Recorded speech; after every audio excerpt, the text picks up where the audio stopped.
ازيكم. انا اسمي مي. انا عايشه في كندا. عملت العمليه مع الدكتور احمد المصري من سنه و4 شهور. خسيت. كنت 94 كيلو. انا النهارده حوالي 58، يعني نازله حوالي 36 كيلو. انا جيت مصر زياره الفتره دي، وقلت لازم اجي اسلم على الدكتور احمد والتيم بتاعه، لان هم فعلا ادوني حياه جديده، وادوني يعني opportunity ان انا اعيش حياه صحيه اكتر.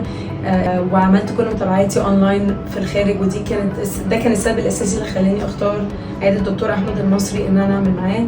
غير ان هو طبعا لما عملت العمليه سمعني كويس قوي، سمع الكونسيرنز بتاعتي ويعني طمني جدا.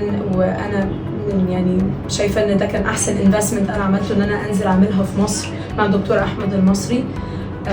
وانا بجد مبسوطه قوي ان انا وصلت للنتيجه اللي انا فيها دي، واشجع اي حد يعملها مع الدكتور احمد.